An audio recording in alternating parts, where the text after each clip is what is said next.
Hello, Hello. Danny. Hello. Uh, do you have the weapons post? I do have the exotics post, Okay, and it's good. yeah, because I have a It's feeling we're going to be going over that for a large portion of today. Would you mind sending me that link? yeah, it's real good. So yes, hi.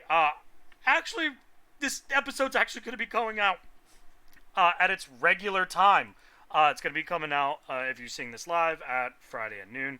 Obviously, since you're watching this video, for the past couple weeks, we haven't gotten it out on time. But that's just because obviously there are extraneous things that happen. So we're actually going to get it out on time. Yay!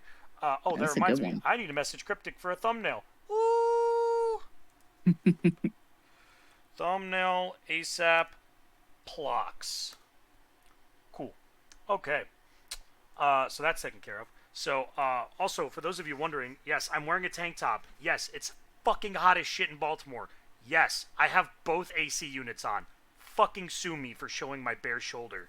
Ooh. Alright? I know I'm not flattering in a tank top, alright? Leave my ass alone. Before any of you fucks go into the comments be like, oh my god, he's wearing a tank top. Bro, I don't fucking care. It's hot as balls up here. So, yeah. And you know what? Honestly, Danny, I think we go straight into the TWAB first, and then we'll go into the dev article because we can Yeah, knock out the TWAB we're pretty gonna be easily. talking about a section or two a little bit in the club. Yeah. So, and for those of you wondering why I kind of skipped our normal like intro talk, this is gonna be another fucking like hour and a half goddamn episode. So, grab your fucking popcorn. We got some good stuff. There's a lot of shit.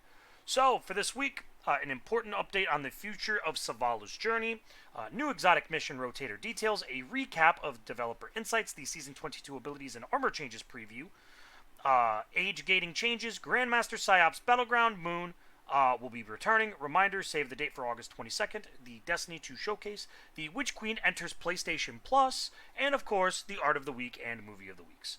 So, this was kind of, start off, uh, so they are still planning on having Commander Savala in final shape. Obviously, as Lance Riddick has passed, he won't be able to voice it. So instead, they will be bringing in Keith David. Now, here's my thing. I know that final shape is like the big climactic end of the Light and Dark saga, and I figured that Savala would pretty much be in final shape, but it and don't get me wrong, I fucking love Keith David. I love Keith David. But I don't know if this was the correct move over just rewriting part of the script. Um, I I know that there's been a really big like 50-50 backlash on it just because it's like Lance passed and then now we've got Keith David. So I don't know. Danny, what are your thoughts on it? I was very intrigued by this decision, but after hearing what Keith David had to say about it, no, I'm for it. Keith David's gonna do it justice because he mentioned he wants to do the role right because he wants to honor Lance. Yeah. So, and again, like I said, I like Keith David. Keith David is a phenomenal actor. He's a great voice actor. He's a genuinely good dude. It's He, just it does hurt to that I'm gonna be hearing Sabalo's voice and it's not gonna be Lance. they did also mention they're not going to remove Lance's lines that have already been recorded. That Those is are staying. that's gonna be interesting. Because that means that he didn't finish voice recording all of that. So that might because they both have very distinct voices. Yep. I'm wondering when we'll be able to tell like when Keith David came in because it's gonna be because they both have two very distinct voices, so you'll be able to tell like what the last recording of Lance is gonna be. Yep. But all of the vendor lines and stuff in the tower should all still be Lance. I'm glad to hear that. I'm glad that they're not fully replacing his voice lines, because that just seems like a Yeah. poor decision in my opinion.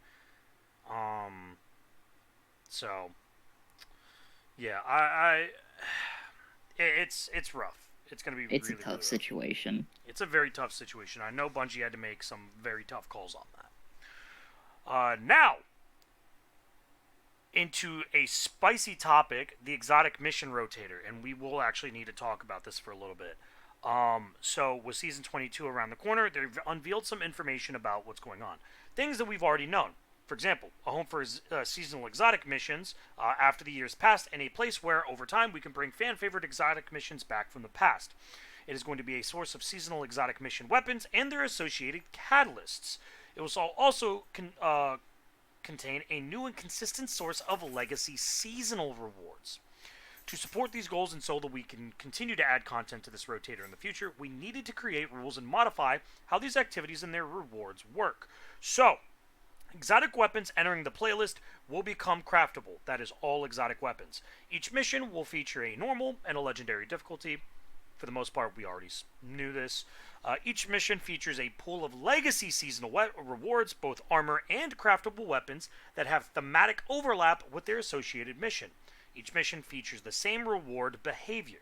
Mission dialogue and narrative move forward after each activity completion and reset after all dialogue sets have been played. Legacy triumphs, however, cannot be progressed. So if you weren't able to, for example, if you weren't able to get all the triumphs for Presage, unfortunately, you're not going to get it. So, Which, after reading what they've done to this playlist, I think is a very fair trade-off. yes, because there's a lot of things that are going to be going on. So, for Season 22, these missions will rotate weekly and continue throughout the Lightfall year and beyond. We'll be adding exotic missions that launch during Lightfall seasons into rotation with the final shape, and you can expect more additions to follow. So, to start off with, we're going to get Presage. The exotic weapon is going to be Dead Man's Tail, now craftable with a new trait pool. That's fucking terrifying. Yeah. I cannot wait to see what that new trait pool is going to be. And look what else comes with it. Armor and weapons from Season of the Haunted, including the seasonal weapons, Nezarek's Whisper, Bump in the Night, Tears of Contrition, Hollow Denial, Fire Fright, and Without Remorse, along with the opulent weapons, Awstringer, the Baroque Drang, Beloved, Callous Mini-Tool, and the Eidolon Pursuant Armor Set. This will also, however, require you to own Beyond Light or Season of the Haunted, which, again, makes sense. Yeah. The next one up is going to be Vox Obscura. That's the Dead Messenger, which will also now be craftable with, it will now gain an additional trait. Armor That's and weapons. scary. Very. The armor and weapons will be from Season of the Risen, which means that the seasonal weapons will be Explosive Personality, Recurrent Impact, Under Your Skin, Sweet Sorrow, Thoughtless, and Peace of Mind. Along with this, you will get the Tusked Allegiance armor set. This will require ownership of the Witch Queen or Season of the Risen. The next one will be Seraph's Shield. This will be Revision 0, which is still craftable. Armor and weapons from Season of the Seraph. The seasonal weapons will be Fire and Forget, Tripwire Canary, Disparity, Path of Least Resistance, Judgment of Kelgaroth, and Retrofit Escapade. This will also include the Ikelos weapons, the Ikelos Hand Cannon, the Ikelos SMG, shotgun? Shotgun. Shotgun, Ikelos Sniper Rifle, and the Ikelos SMG. Sorry, skip 2 lines. And this will also include the Warmind's Avatar armor set. However, you will still need to own the Witch Queen or Season of the Seraph. Each exotic mission that enters the rotator will feature the same reward behavior. Now, they've also swapped up some new rules. So, for the weapon crafting rewards, first completion of the mission on normal or legendary difficulty will award the exotic deep sight weapon associated with the mission. Extracting or dismantling this deep sight weapon will grant the pattern. Each completion of the normal or legendary version of the exotic mission will award an intrinsic upgrade that can be used when crafting the exotic weapon. Each completion of the legendary version of the exotic mission will award a catalyst upgrade for the crafted exotic weapon.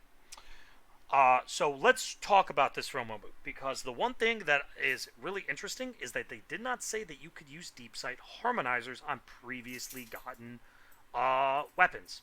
So for those of Yep. us that stockpiled Dead Men's Tales with all the different fun rolls that it rolled, uh, you can't use them. They will not count.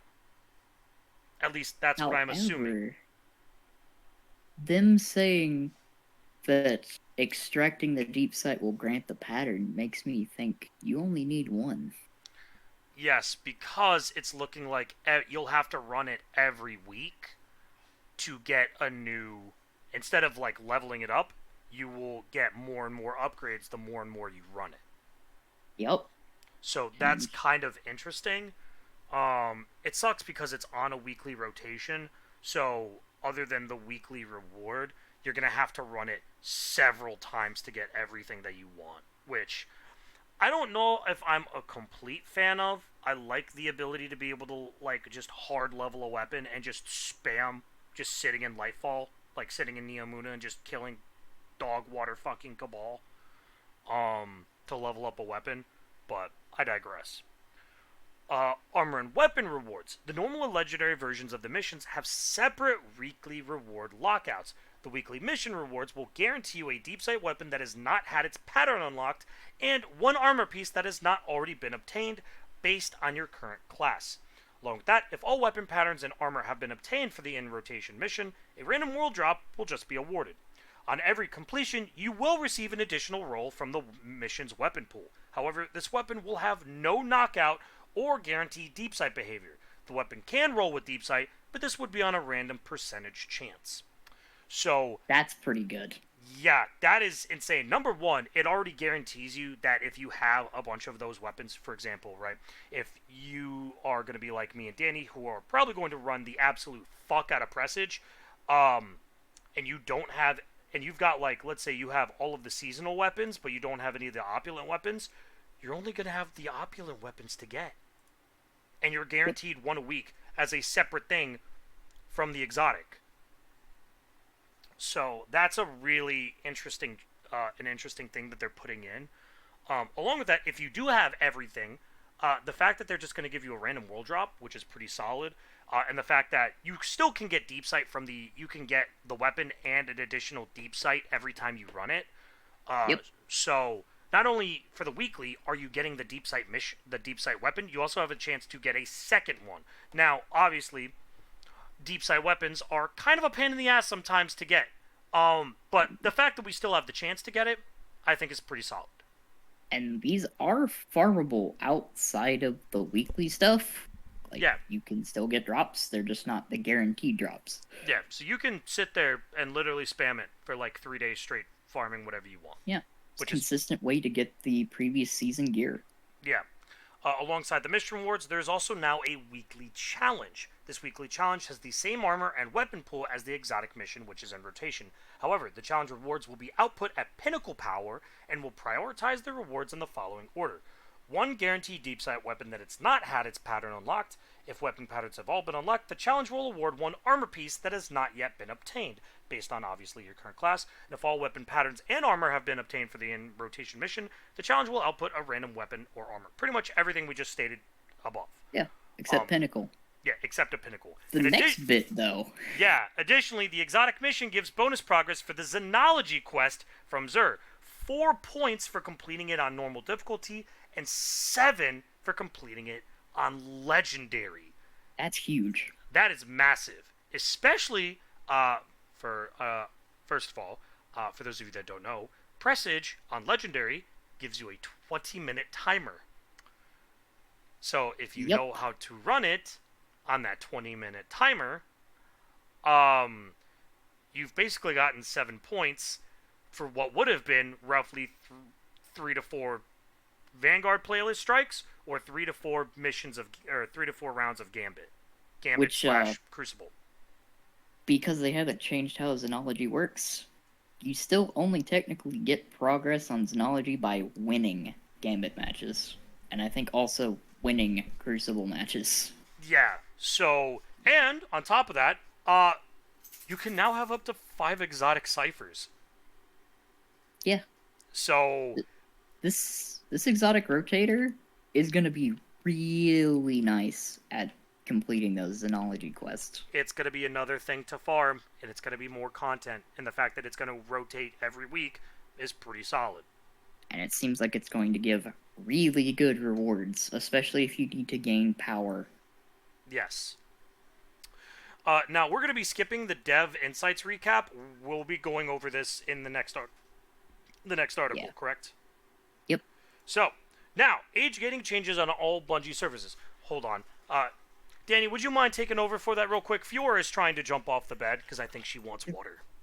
All good.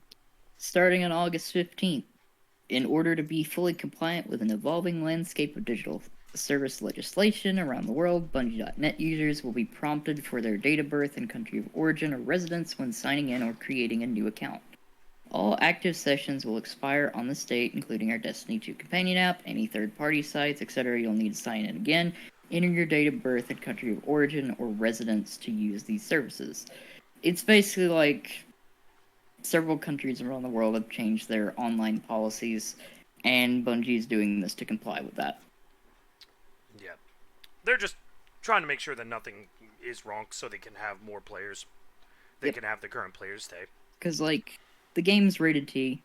It's got an age rating. Yeah. You're below the age, you can't play the game. Basically, that's it. In certain countries, it's more enforced. Yeah. Now, this new part, I'm not a fan of. First of all, PsyOps Battlegrounds. Fucking remove them.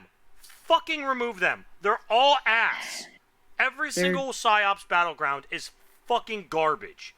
Like, normal Vanguard, fine. That's fine. Nightfall, no. I'm not a fan of them being in Nightfalls. I think that every single one of the Battlegrounds, other than the Cabal Cosmodrome the first one they ever did. Yeah, other than that one, the rest of them are pretty much all trash. Every single one of the Battlegrounds. They're fucking miserable. They're miserable without being on Nightfall. With Nightfall, now you have to deal with champions on top of the stupidly big fucking health bars and stupid health gates? Hell no. I'm sorry. This is a terrible fucking change. I'm sorry, but the PsyOps Battlegrounds should never have been put into the Vanguard playlist, let alone be put into a fucking Nightfall. I'm sorry. Yeah. No. I'm not a fan of them. Yeah, no. I think that they're not. Here's my issue. It's not just they're challenging, they're fucking annoying. Because they throw so much random shit at you, and it's just like, what is the point? What is the point of this? This served no purpose other than to just be a pain in my ass. Like, the whole point of the Vanguard playlist is to be able to just hop in the playlist with a couple buddies or with some randos and just farm. Just farm. Nightfall, yes, Nightfall should be challenging. However, the Battlegrounds were already challenging as they were. And especially the PsyOps. I think the PsyOps is by far the worst fucking Battlegrounds. Like, I did the bare minimum missions in order to get, like, a couple of the achievements. I fucking hate them. I hate the PsyOps. They take so goddamn long. Yeah, I'm specifically just not a fan of them on these higher difficulties. Yeah, I personally think that they're miserable. They're just, no, Bungie. You've been doing fairly well recently. Please, for the love of God, fucking remove the Battlegrounds. I don't know a single person. I don't even think the elitists fucking like the Battlegrounds as Nightfalls. No. Especially GMs. They have been unanimously held as the most brutal GMs. Yeah, like, they're just not fun. They're not fucking fun. Like, I get that you vaulted a shit ton of fucking strikes, but for fuck's sakes, man. For fuck's sakes. You can't come up with new strikes. You just recycle this content that we already didn't like the first time. Come on, man. Come on, bruh. Which, at the very least, I do see what the time has been going into, and I kind of understand it a little bit more. Because, that Insights is spicy. Yeah, we'll be getting into that in a moment. Now, as a reminder, Showcase is on the 22nd. It will also be done in, there will be subtitles in all of these languages here. But if you want to watch our opinions, Danny and I, well, I don't know if you'll be streaming, Danny. I will definitely be streaming it, for sure. Because I want to do the streaming of the showcase live, and I want our reactions to kind of get captured so we can put that up on a YouTube video for free Yeah. ass content. It's gonna be interesting. Yeah, I am curious to see who the content creator on the on the showcase will be this year. Also, interesting to note real quick, Danny. Yeah. The 4 sites that it's going to be on: Twitch, YouTube, TikTok, and Billy. Yep. The fact, dog, no. Puppers, no, I don't trust you to be anywhere on the floor right now. Sorry for those of you watching in YouTube land. Fiora just chugged a shit ton of water, which means she'll want to go out soon. And I don't really have a choice, so may have to speed this up just a little bit so we can get to the next section. Because hopefully she plays nice, because she's been... Old girl has not been playing nice recently. So, moving on. Here's something that is interesting. For all PlayStation players, if you have PlayStation Plus, the Witch Queen will be joining in August of 2023 for the PlayStation Plus gaming catalog for 6 months. Starting on August 15th, everybody who has the PlayStation Plus Extra or Premium will have access to the Witch Queen the next time they log into Destiny 2 on PlayStation. Pretty solid. Play it. It's Play good. it. It's Witch good. Queen's great. I think it's probably one of the best. I would argue probably. Witch Queen, hands down, is probably... It is definitely a toss-up between Forsaken and Witch Queen for, like, the best stories in Destiny. And the world, Throne World, is so fucking good. It's Except fantastic. Swamp. Fuck Swamp. The only reason why that zone exists now for me is just to go fishing. Basically, play the campaign. If you can do it on Legendary, do it, because you get Way more a rewards. ridiculously broken SMG. Yeah, it's good. It's good. Osteo is disgustingly good. Really is broken. Now player support. We only have 3 things to go over. Certain honored Centurions in the Gilded Precept Law Sector are abnormally bright. We saw that last week. Here's one that's interesting, which I really don't like. The Wish Ender Exotic Bow is not reliably shooting through Cabal and Hydra shields. That's really bad. That's really bad. It has intrinsic barrier. That's one that's probably the worst. The next one is also kind of bad. Certain sites on the Judgment Hand Cannon have lost their red dots. Yeah, those are both, like, the whole point of Wish Ender is to go through fucking shields. When it doesn't go through shields, that's when I start to have a fucking specifically problem. Cabal and Hydra shields, though, the shields you want the most! Well, I'd say, like, the Scorn ones, just because Scorn are annoying. Fuck Scorn. I hate them the most. What, did they really have to give fucking Scorn's bucklers the size of their fucking bodies, man? And ridiculous damage reduction on top of that. So dumb, yeah. Yep. And then we've got Savathun, Are You Alright? And this is by Ace the Reaper. How reviving Savathun next season is probably going to go. No, I will not be watching it. I do like the fact that they're just dead bodies there with the respawn thing on it. Pretty funny. I think that's pretty good. Again, this is Ace the Reaper 657. Solid. I hate this. What the fuck? What is this? 4,136 hours looks like. Do I want to click this? That's a Reddit link. Yeah, we're not doing that. I don't go to Reddit.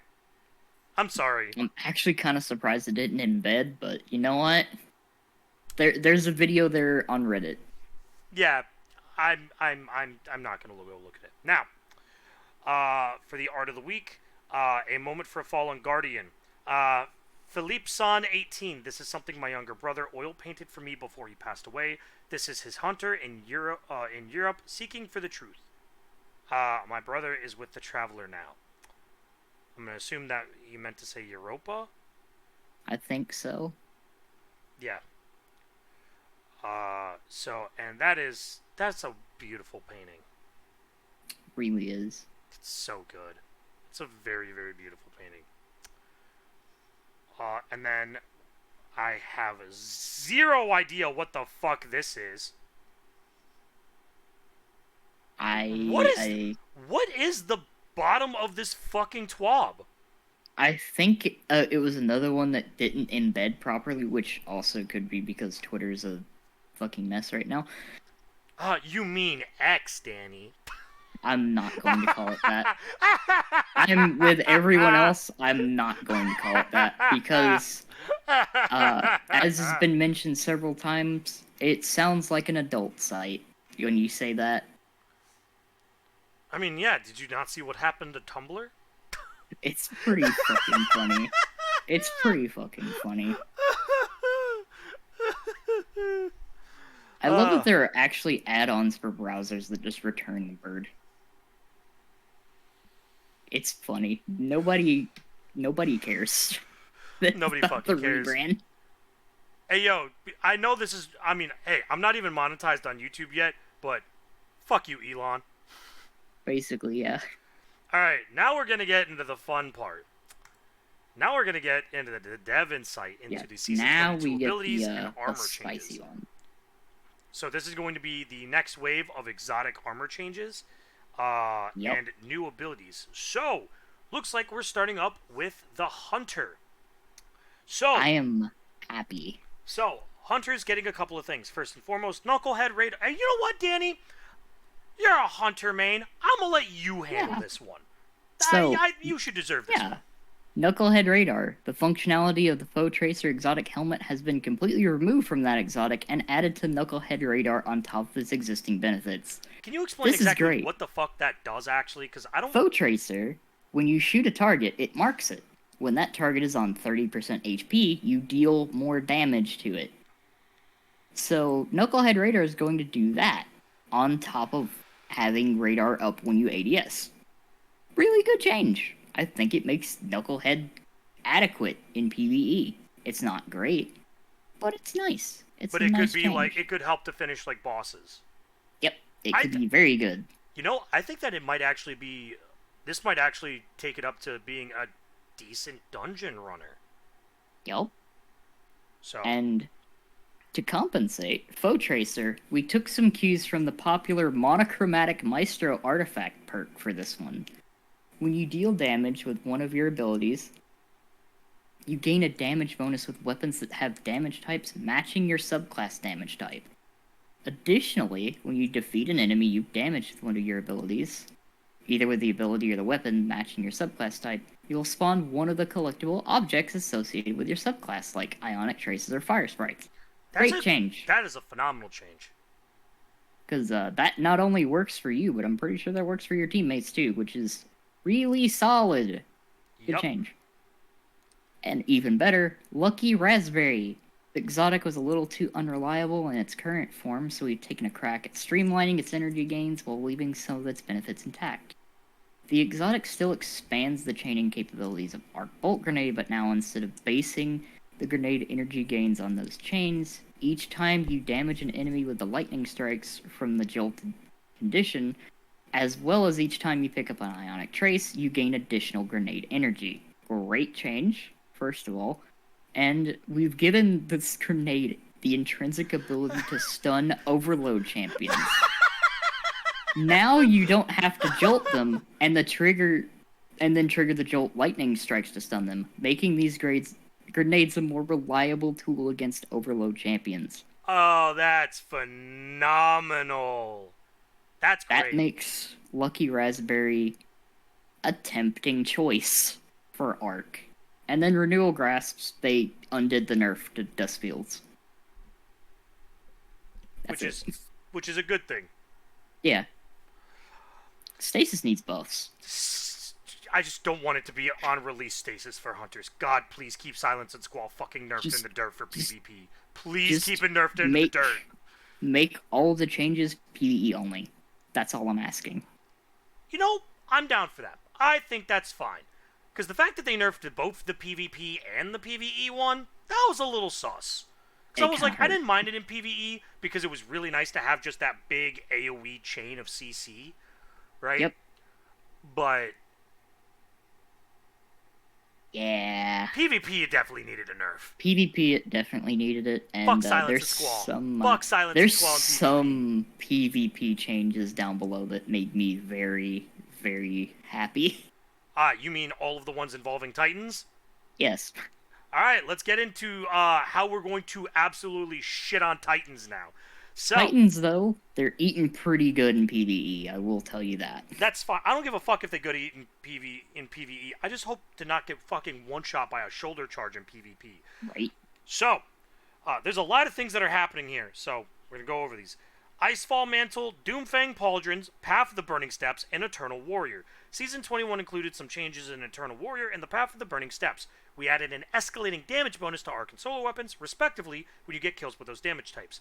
We like that this gave players another way to get surge-like bonuses, but the Eternal Warrior seemed to have the most reliable way to get up to the tier 4 damage bonus. We've made some further changes to these perks to make them a little more reliable, while also expanding the functionality to 2 other exotics. So, Icefall Mantle will now grant an escalating bonus to stasis weapon damage when getting rapid stasis kills. Excuse me, when you activate your class ability, you immediately gain the highest tier bonus. Pretty solid. Doomfang Pauldrons grants an escalating bonus to void weapon damage when getting rapid void kills. When you get a void melee kill, you immediately gain the highest tier bonus. Also pretty solid. Path of the Burning Steps. Getting a solar grenade kill now grants the highest tier solar weapon damage bonus. And then Eternal Warrior, since the exotic only grants its highest tier bonus automatically when your super ends, which is a rarer occurrence. The duration of the arc weapon damage bonus when your Fist of Havoc super ends has now been extended to 30 seconds, up from 10 seconds in Season 21. That's pretty dumb. Yeah. 20 seconds? 20 Eternal fucking seconds. Warrior is gonna be kind of insane. But then again, I do kind of understand because it is just Fist of Havoc. It's not Thunder Crash. Yeah. It's just Fist of Havoc. I was about to say, if it was Thunder Crash 2, Jesus Christ, goodbye to bosses. Yeah, it literally just means that you're giving up a damage super in PvE to get that 30 seconds of extra arc damage. Which I'm kind of fine with. Yeah. Now, ACDO feedback fence. This exotic got a complete mechanical rework and now ties into the armor charge system, increasing its versatility and making it more useful in scenarios where you might not be taking a lot of melee damage. With the new perk, which completely replaces the old one, when melee hits give you an armor charge, you take reduced melee damage while you have that armor charge. Taking melee damage causes you to emit a burst of damaging arc energy that jolts targets, consuming your armor charge and dealing more damage based on the number of stacks you consumed. Note that the damage dealt by the burst of arc energy should be comparable to its current damage for 0 to 3 stacks of armor charge. So if you have more, it'll be more. It's an interesting change. I think that's a really decent change. It actually makes it to where you actually have like a frontline arc build, which I think is pretty cool. And then Hollow Fire Heart. This exotic often stands in the shadow of the more ubiquitous Heart of Inmost Light. To remedy that, we've removed its base energy to solar abilities and replaced it with a perk that will let you build more into sunspots. We think you'll be seeing many more sunspots on the battlefield as a result. As for the perk that greatly increases your ability regen rate when your super is fully charged, we left that as is. So, overall, just above. Yeah. So, you just get more sunspots. Pretty solid. Now. This is the part that I'm going to be very excited for. Now, I have not seen any of these changes, so this is all live reactions from the Warlock main here. These are good. Oh! The first one I see is Astrocyte verse, and I'm, edited on 8/9/23. What the fuck? We've added 2 more pieces of functionality to this exotic. Enemies near you when you blink become volatile. Additionally, when you're using the Nova Warp Super, the Dark Blink ability no longer consumes super energy? Yes. Let's go! Unlimited blinks in Nova Warp. Blink is actually useful now! Let's go! Oh, I'm finna nut! God That's a damn! great change. Oh, that's so good. Oh, I can actually use my almost god roll Astrocyte first. I have a pair of 68 sitting in my fucking vault right now. And it keeps going. Geomag stabilizers. While we've often heard calls to restore the perk that let you top off your super energy by sprinting, the legacy of that incentive still creates some pretty silly play patterns. Instead, we wanted to give players a way to get more super energy, no matter how charged their super is. Now, picking up an ionic trace while wearing this exotic will grant Guardians additional super energy. So that's on top of the sprint? Or is that That just... is that is what it does now. So It's it... like So any ionic trace will give you super energy. so it's basically just the boot version of Fallen Sunstar. Mm-hmm. You know what? And it buffs your chaos reach damage Ah, and right. duration. Yeah. Well, technically, is it only Chaos Reach? Only chaos reach. Right. So, I mean, that's... I still think that's a great change. That's a Yeah. phenomenal change. Wings of Sacred Dawn. Leaning into the orbital weapons platform fantasy, we wanted to help players have a way to stay aloft longer, especially in target-rich PvE environments. Typically, reloading was the main cause for a float to end. This exotic now automatically reloads solar weapons, including the weapon you are holding, from reserves each time you get a kill while aiming down sights. Oh no! Yeah, they actually gave it something pretty useful. Oh my god! Are you fucking high? Bro, I'm never gonna leave the ground. I'm never gonna leave the skies. That's actually such an amazing change. That's so awesome. And the Wings of last one Wings of Sacred Dawn is actually going to be amazing now. Winter's with Guile. Xenophage. Interesting. Due to the nature of the Stasis Warlock's melee ability, this exotic was previously a disappointing choice for that subclass. We've added a new perk to this one, specifically for when you are playing your Stasis subclass. Now, combatants encased by your Penumbral Blast melee will automatically shatter after a short delay. That is really interesting. Because that's on So, top of the weakening, right? Winter's Guile increases your melee damage every time you get a melee kill. So when you freeze a target and it shatters by itself, The that shatter counts as a does more melee kill. damage. It counts as a melee kill Oh my and god. creates a crystal. So if you have the fragment, you can get part of your melee energy back from killing it and pair that with a glaive, which also counts as melee kills. That is interesting. Here's the only issue. I feel like that there are just better, even with this change, I think that there are still better stasis and just better overall, like, general use exotics. I don't know if this is the right change for Winter's Guile. It's a good, it's a solid change. It's a buff, but I don't. I think this is the only one that I'm a little suspect about. I would have to do a lot of testing with it to see how I feel about it. I actually think out of all the changes, Winter's Guile is probably the most likely to get disabled for the day one race.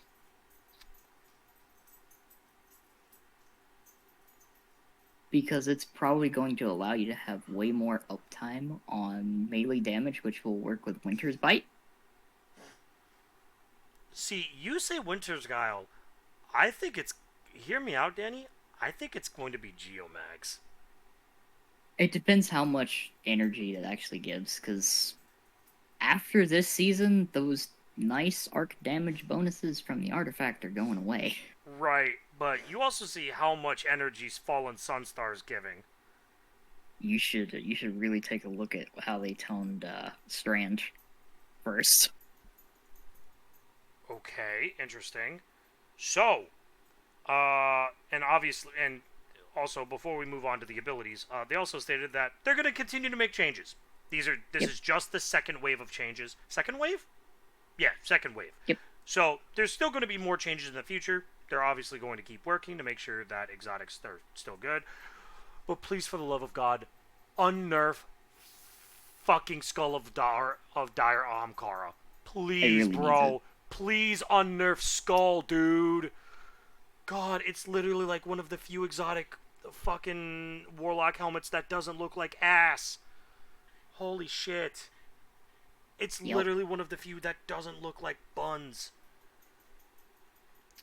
And that's without fucking ornaments. Alright, ability previews.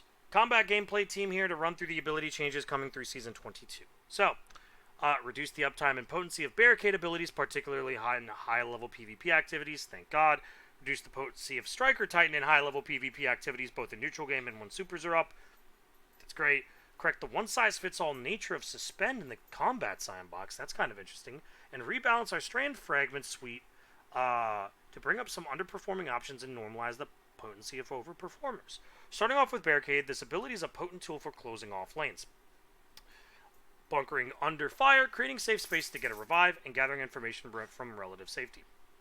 In PvP specifically, the prevalence of barricades can now slow down the pace of play in a manner that doesn't have much in the way of meaningful counterplay. We've been experimenting for a while with opt-in ways to play around barricades, including anti-barrier rounds via the artifact or exotic weapons, origin traits, subclass buffs, tuning the damage special weapons deal to barricades, and more. These are all meant to increase an attacker's ability to remove barricades from the equation. However, it's clear that in the heat of the moment, these kinds of out-of-combat decisions aren't really coming into play. So we're making some base level changes across different barricade abilities, primarily targeting the strength of Towering Barricade. In Season 22, Towering Barricade's base cooldown will be increasing significantly, and all barricade objects will receive a reduction in their maximum health pool. And if you wouldn't mind while I take a sip, Danny going over the numbers. Yeah, Towering Barricade's base cooldown has been increased from 48 seconds to 70 seconds. A 22-second nerf is pretty massive. And all Barricade's maximum health has been reduced from 600 to 500, and to compensate, damage resistance versus PvE battens has been increased. That is really interesting. I mean, I'm surprised though that they're not that they wouldn't just give the barricade more HP specifically in PvE, or just keep the HP, because the two sandboxes are completely separate. Yep. So I'm kind of curious about that. So they're also they're nuking both Towering Barricade and all barricades in general for both PvP and PvE, but they're going to get a lot more resistance out of it. So it's a weird change. I would have to ask a Titan main how they feel about it. Yeah, we'll have to see once it goes live, because they did the same thing to one of the stasis fragments at the beginning of this season, and it absolutely killed that fragment. Yeah, that is also very true. At this time, we're not extending the Towering Barricade cooldown change to the Bastion variant, which already has a base cooldown of 100 seconds. However, the maximum health reduction does apply, bringing its effective HP against players from 500 to 417. Players deal an additional 20% damage to Bastion Barricades, a change reintroduced in a previous patch. Next up... Yeah, that's the Overshield Barricade.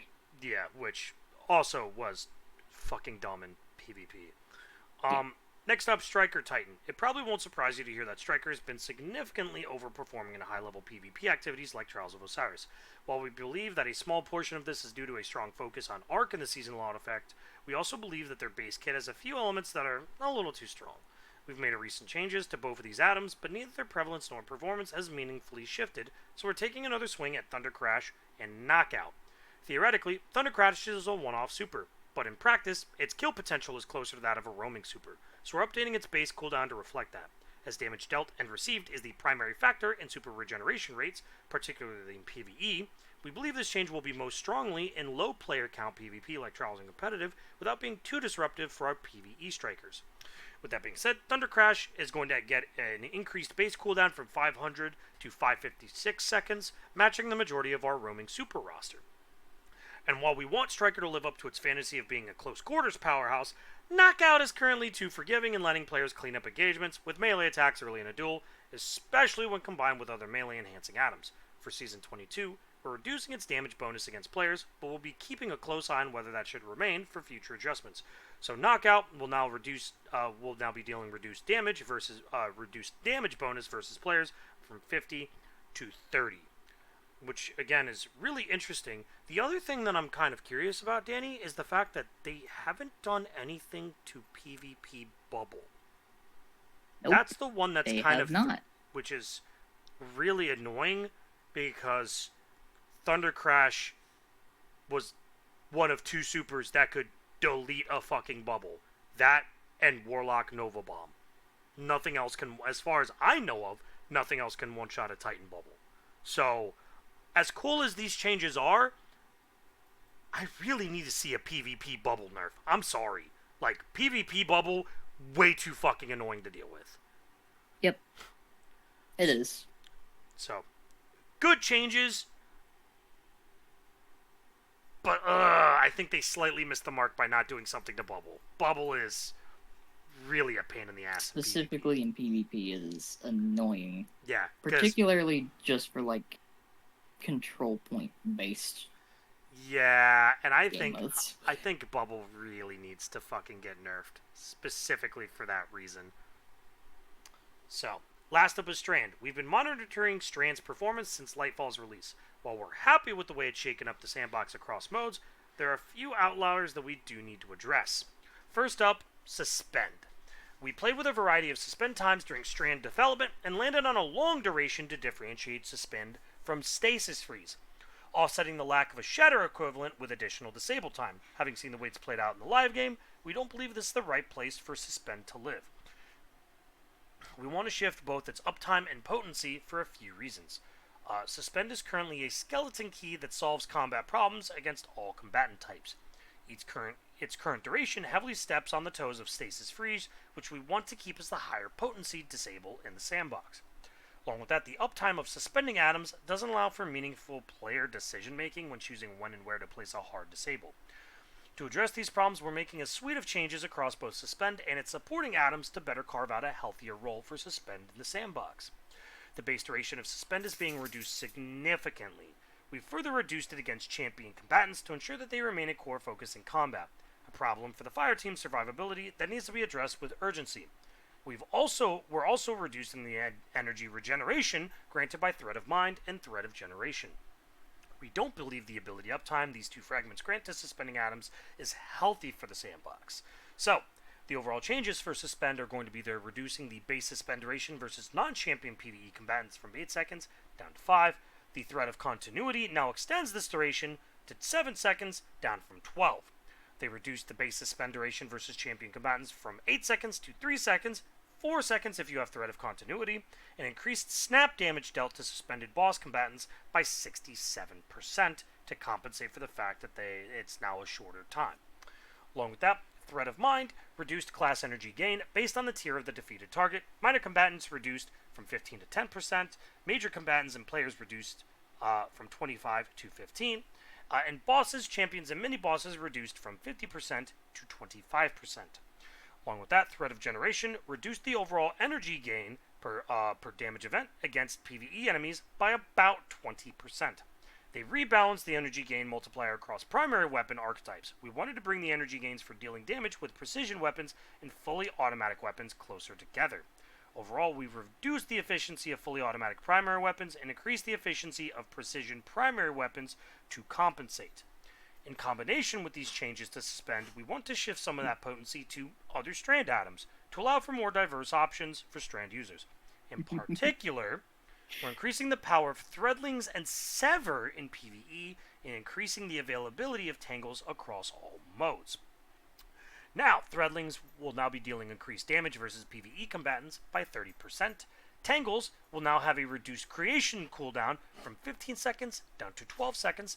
And Sever, PvE combatants affected by Sever now have their outgoing damage reduced by 40% versus 30%. We're also taking this opportunity to address feedback on a handful of Strand abilities and aspects. Now, first up is the Threadrunner Silk Strike Super is a bit unforgiving in the live game, particularly in PvP, so we've made some small changes to improve its usability. We'll continue to monitor its performance and make changes as necessary. So, they've increased the damage of Silk Strike, the damage resistance from 40 to 45%. They've reduced suppression time between Silk Strike Super Air attacks, and they reduced the vertical lift provided by Silk Strike Heavy Air attack to reduce instances of missing the primary target. While the Threadrunner's Threaded Spectre aspect is performing well in PvP, we felt it needed a little TLC in PvE. It should now be much more effective in PvE, as it will hold enemies' attention longer, and the casting Hunter is now effectively invisible to enemies for a couple seconds after creating the clone. Threaded Spectre. Increased Threaded Spectre lifetime from 10 to 12 seconds. Increased the health versus PvE combatants. Threaded Spectre now takes longer to detect nearby PvE combatants at the beginning of its lifetime. PvE combatants now more consistently focus on Threaded Spectre instead of the Hunter, and allied players no longer have reticle magnetism toward a Threaded Spectre. The Brood Weaver's The Wanderer aspect is strong when thrown, but is somewhat hard to use in more difficult situations, making it dangerous to leave the safety of cover to grab a tangle. While this aspect is equipped, destroying a tangle with your weapon will now weave the Wanderer, which surges upward and detonates, suspending any nearby enemies. We've also increased the Wanderer's detonation range and damage. So, destroying a tangle now creates a delayed suspension detonation, increased suspended detonation range from 6 to 7 meters against PvE combatants, and increased thrown Wanderer tangle detonation damage to match standard tangle detonations. We also heard consistent feedback that the Strand Grapple melee wasn't working as the players intended, particularly for Hunters and Warlocks with ranged melee abilities. Now, pressing your melee input consistently activates the Grapple melee lunge instead of activating your charged melee. The Grapple melee always takes priority while active, regardless of whether or not a target is within range. As mentioned above, while shifting some of the power of Suspend to other Strand atoms, we took the opportunity to make some of the Strand fragments that correspond to Threadlings and Sever more attractive picks. We also made a small change to increase the ease of use of Thread of Wisdom. Thread of Propagation now gives plus 10 strength. Thread of Continuity no longer gives plus 10 strength. Thread of Wisdom no longer requires a precision kill to activate. Thread of Isolation reduced the number of precision hits required to activate by an average of about 30%, though it varies by the weapon archetype. Thread of Rebirth, the number of created Threadlings now increases based on the tier of the defeated target. Minor Combatant will be 1, Elite Combatants or Players will be 2, Boss, Champion, or mini-boss combatants will now spawn 3. All this is coming in Season 22, and some more changes too. Tune in on launch day for a full list of changes and bug fixes, including a fix for Celestial Fire Scorch, not activating melee perks like Sunbracers. Along with that, Season 22 is getting locked in, while we're working on a suite of Season 23 changes as well, so keep an eye out. There's a lot to unpack for this. You know what, Danny? I need a moment to drink. So I'm gonna let you take this whole. I'm gonna go back up here to the first pain point from this. Suspend is getting absolutely hacked. They're tearing Suspend apart. Which that is I think is both a good thing and a bad thing, because Suspend is really, if I'm gonna be honest, it's really the only viable option. It deals with all 3 champion types easily, which is what Stasis Freeze is supposed to do, but doesn't really do super well. I mean, which is they should have just buffed PvE Stasis, but I digress. They really should. So, however, that increased snap damage dealt to suspended bosses, that's kind of nice. Pretty solid. And Thread of Mind, that's a fair nerf, because it did give a lot. Thread of Generation is also fair because you can get your grenade back real fast. So I get it. Allows you to suspend a lot easier. Threadling's getting a 30% damage buff, though. That's a lot of... They already do a decent chunk of damage, too. Because, you see, that also applies to any weapon that has Hatchling. Yeah! Hold on. What's the stasis auto rifle you use on a regular basis, Danny? Oh, you mean the Strand one, Perpetualis? Yeah! Yeah, Perpetualis has it. The enhanced version of it, actually, because it's craftable. Uh-huh. I have it crafted. There's also a sword from this season that has it. It's a Vortex sword. Excuse me, hold on. Did you just say a Vortex sword that has Hatchling on it? Yeah, the Taken sword from this season can get Hatchling, and it is craftable. Who thought this was a good idea? So this is before they considered really how much they were going to buff Threadlings. This is a great buff, and also that buff to Sever is actually insane. Because currently, with Woven Mail plus Sever, Nobody's You dealing damage to you. reduce incoming damage by 90%. This pushes it to 100. You can push damage resistance to 100. Hold on, hold on. So, let me get this right, Danny. If a target is severed, and you have Mm-hmm. Woven Mail on, you don't take any damage. If they are severed, plus you have Woven Mail, with this by itself, you will have like 80% damage reduction. Plus, if you have 2 damage resistance mods of the enemy's damage type, they will do nothing to you. So, theoretically, okay, if you wanted to go back Mm-hmm. and do deep dive Mm-hmm. to go get the fucking scout rifle, Yep. you're telling me that the Tormentor can't actually fucking hurt you? You can make it so it's gonna take that Tormentor a lot to actually do solid damage to you. Strand, like, I think a lot of people are sleeping on that Sever buff. That's Sever actually is fucking cracked. disgusting when paired with Woven Mail. It is genuinely gross. Yeah. Also, the fact of all of the different fragments getting changed, like Thread of Rebirth Yep. is the main one that I'm looking at, because that's disgusting. Yep. A fucking Strand Warlock with Mm-hmm. that and a Perpetualis. I don't think there's a single time where you're in a combat where you're not going to be making Threadlings. Yep. And that's what they want. They want Strand to be more damage focused rather than suspend focused. Because I think they took a look and saw a majority of the builds were infinite suspend builds because they made champions a joke. Which, to be fair, I'm not going to lie, Danny, with all the fucking bullshit battlegrounds that they've been putting into Nightfalls, Mm-hmm. do you really blame them? Yeah, Like, suspend it's just literally the only made way to make those, like, actually Yeah. legit playable. it. I'll be honest, the suspend builds actually did kind of make a lot of those activities fun. Yeah, and then they nerfed it into the fucking ground. However, I will take these damage buffs as compensation because, Well, and that Sever debuff. The Sever yeah, debuff is going to be nutty. because especially if you get the navigator, having woven mail and keeping it up is very, very easy. Yeah, especially if you have all the ones that, give your allies also Woven Mail. Mm-hmm. It's pretty nice. Yeah, because you don't need a whole fire team to do it. You just need Yep. one person. Strand is looking real good for damage because Needle Storm currently is still like the highest burst damage super. It is outdoing Star Eater or Blade Barrage.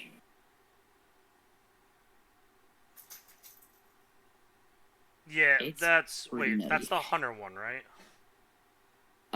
Yeah, Star Eater Blade Barrage is the hunter. Set up. Yeah, I'm gonna be honest here. I still would really love for them to buff the Warlocks, because Because it's really bad. that's the this is the fun thing. The Threadling buff. That's the second explosion of Needle Storm. Oh, yeah. That's Threadlings. I always forget that. Also, That's a 30% buff. the other one that I'm really excited about is Thread of Wisdom no longer requiring it to be a precision kill. Now it's just kill. Yeah.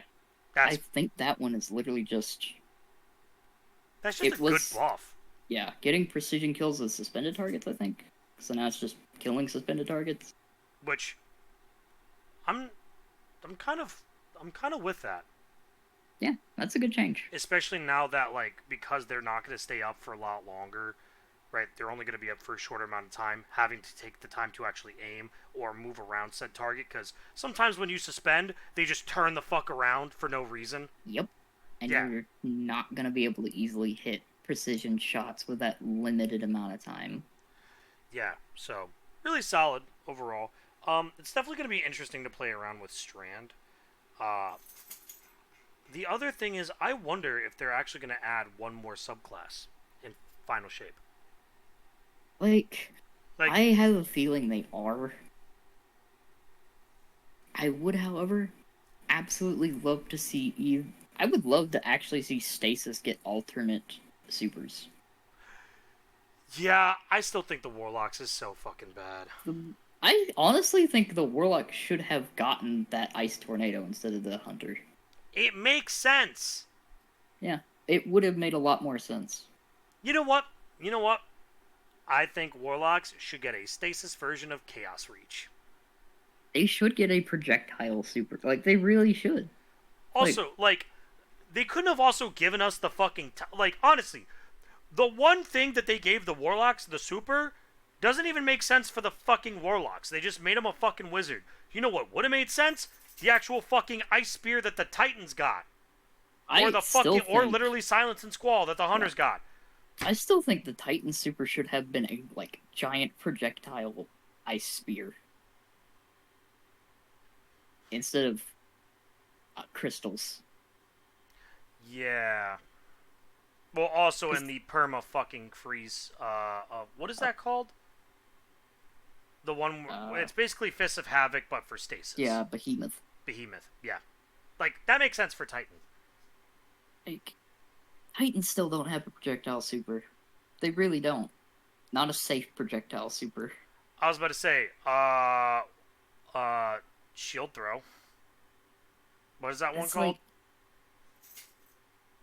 it's just like none of their projectile supers are good in PvE for damage.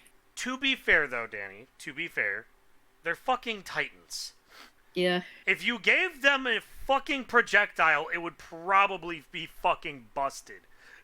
Like, let's not kid ourselves here. If we gave Titans a fucking projectile super, do you know how much fucking, like, absolute chaos in PvP that would cause? It'd be impossible. I mean, they already kind of dominate PvP. Yeah, but that's also... it's so sad that I've actually had to go from shitting on Hunters in PvP to now shitting on Titans in PvP. It feels really weird. It's nothing but Titans.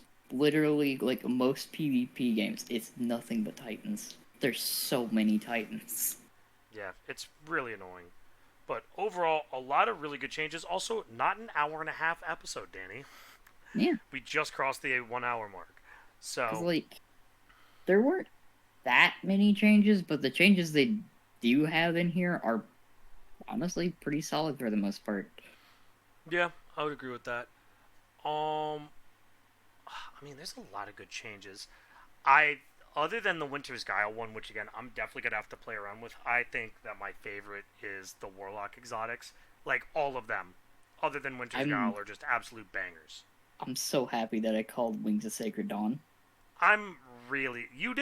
You did call Wings of Sacred Dawn, and now I actually have a reason. So every time I use Wings of Sacred Dawn now, Danny, you do realize that I am going to yell AC 130 above. I mean, that's fair. Because you got good options for that solar heavy slot that could definitely lean into that. Xenophage is one of them. Also, Heir Apparent. I thought Heir Apparent was Arc.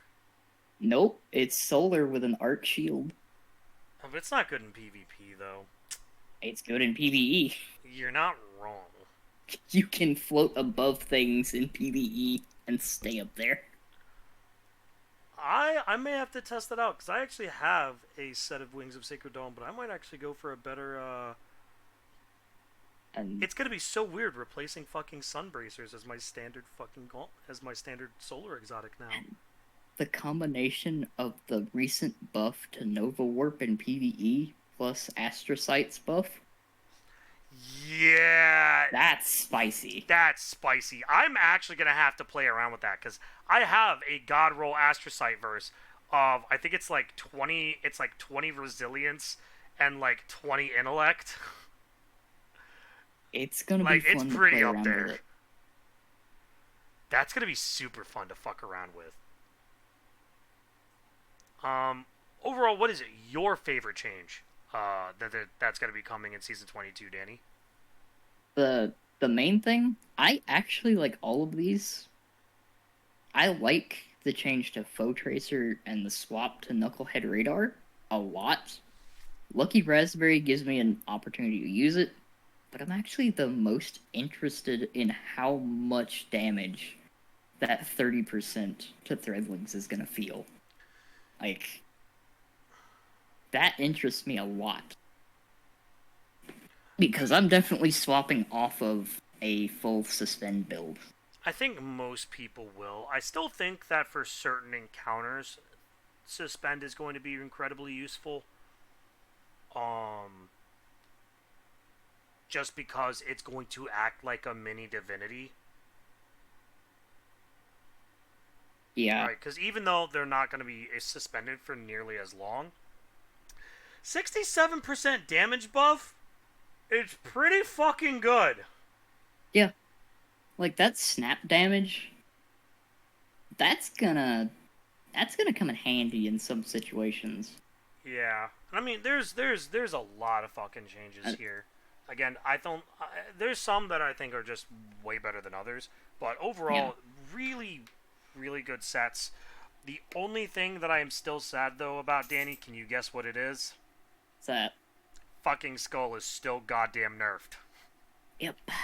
God, I'm please, also, for the love of God, unnerf fucking Skull. the other man. thing I noticed, they didn't mention a single weapon in this. So, I think we're gonna get another list of changes. It's gonna be a fucking hour and a half episode. Fuck. Because I know for a fact, there are definitely some exotic weapons that are at the bottom of the barrel right now. They still haven't announced what their most complex catalyst was. Nope. There's gonna be another round of fucking exotic weapons that have not gotten catalyst. They're about to get catalyst. Oh my god, Xeno's gonna get a catalyst. We're gonna get an entire blog post probably of weapons. I'm excited. I'm excited. Hold on. What other weapons don't have catalysts yet? There's Xeno's up last there. word. Last one. Monte Carlo. Thorns doesn't have a catalyst either, right? Thorn, I don't think has a catalyst either. Wait, hold on. Monte Carlo doesn't have a fucking catalyst? Nope. Monte Carlo does not have a catalyst. Wasn't that thing released in Season 1? Monte Carlo's been here since D1. Bruh. What the fuck? Like, Monte Carlo has been around for a while. And you know what? And you called it that Monte Carlo's, that the catalyst, the most complex catalyst will most likely be Monte Carlo's. I think you're going to be right. It'll be really funny if I am, because there's no telling what they could do with that. Here's the question though, Danny. Do you think that Monte Carlo will break the game more or less than Telesto did? I think does? I think they'll have to buff primary ammo weapons before Monte Carlo breaks the game.